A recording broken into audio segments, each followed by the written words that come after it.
Isaac Adewale lived in a bustling Nigerian city with his family.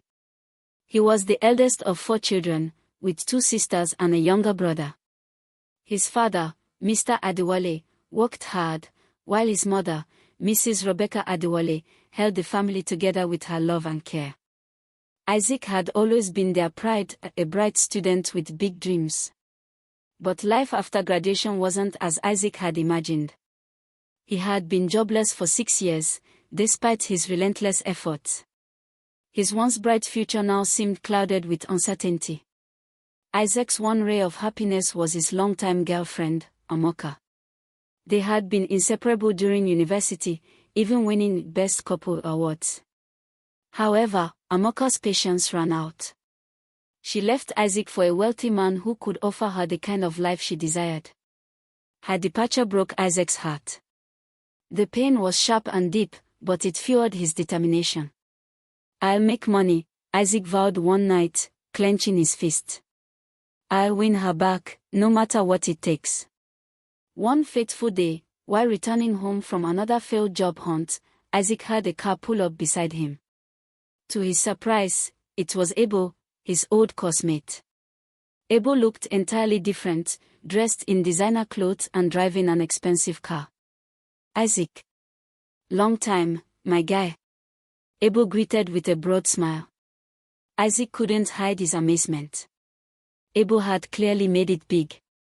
They laughed and reminisced, but Isaac couldn't resist asking, "How did you make it, Abel? Please, show me the way." Abel's expression turned serious.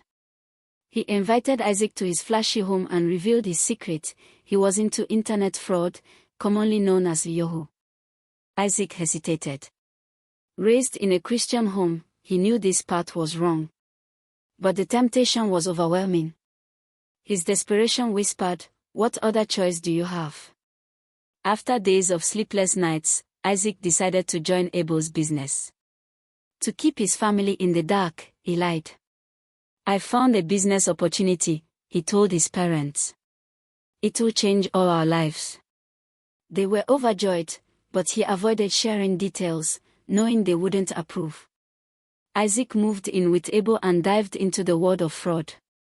He worked tirelessly, staying up nights, but success eluded him. While others celebrated their gains, Isaac grew frustrated. One evening, he poured out his troubles to another friend, Namdi. "I'm doing everything I can, but nothing is working," Isaac said, his voice trembling with despair. Namdi suggested something drastic. "Let's visit a spiritualist," he offered. Isaac hesitated but eventually agreed. His desperation had consumed him. At the shrine, the priest performed rituals and made a chilling declaration. "To unlock your wealth, you must sacrifice your mother." Isaac was horrified. "Never," he shouted, storming out of the shrine. His mother was his pillar of strength. He couldn't imagine life without her. But everywhere he went, the message was the same: his mother was the obstacle to his wealth. The lies fed his frustration. "She's sitting on your destiny," the priest had said.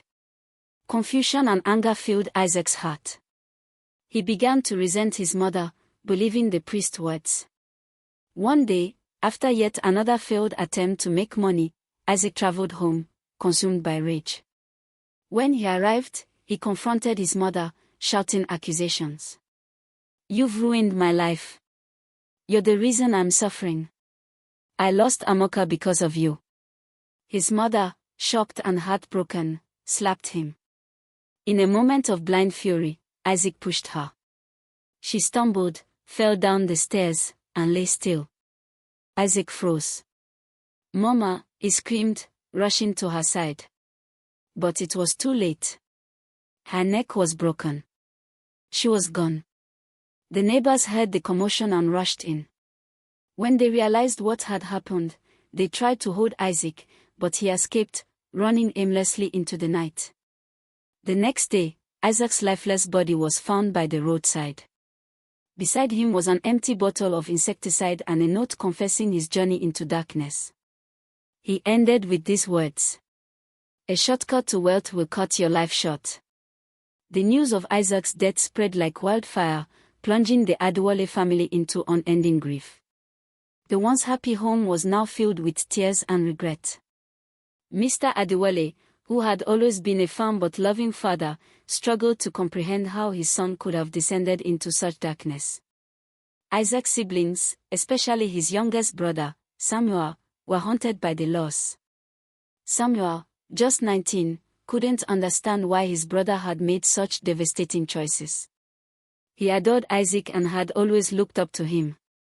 Now, he grappled with questions no one could answer. Why had Isaac believed lies about their mother? What could have pushed him so far?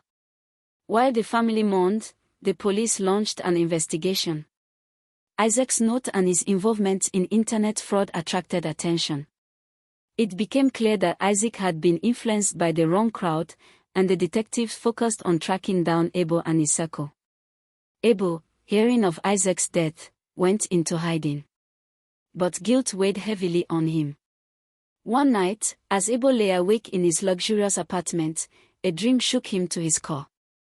In it, Isaac appeared, his face pale and hollow. "Why did you lead me here?" Isaac's ghostly voice asked.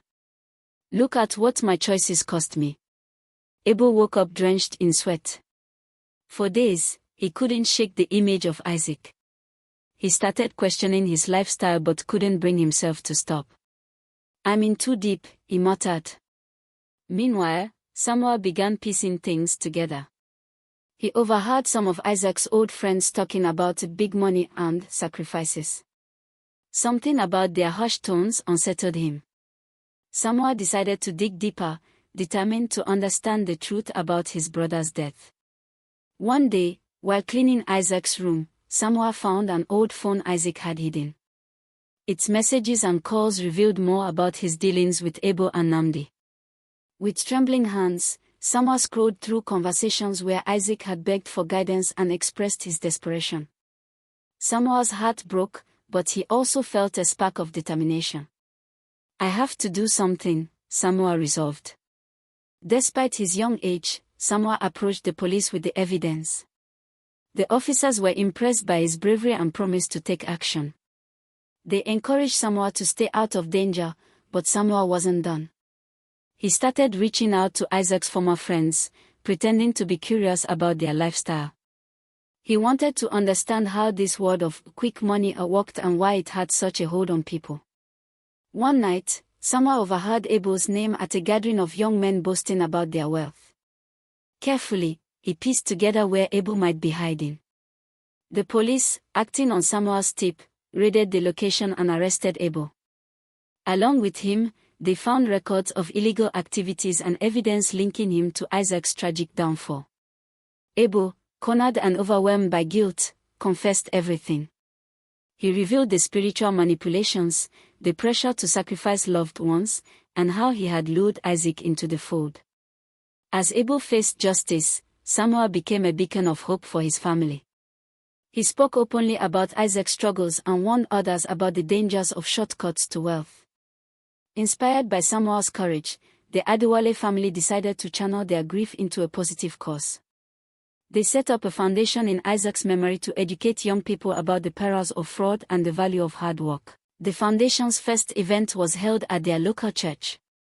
Mr. Adewale, still grieving the loss of his wife and son, spoke through tears. "Isaac was a good boy," he said. "But he was led astray by his desperation. Let his story remind us to never lose faith and to always choose the right path." Hope you enjoyed this story. If you did, please share your thoughts in the comment section. I'd love to hear from you. Thank you for watching. Don't forget to like, share, comment, and subscribe. Be sure to turn on the notification bell so you never miss out on more amazing content. See you in the next video.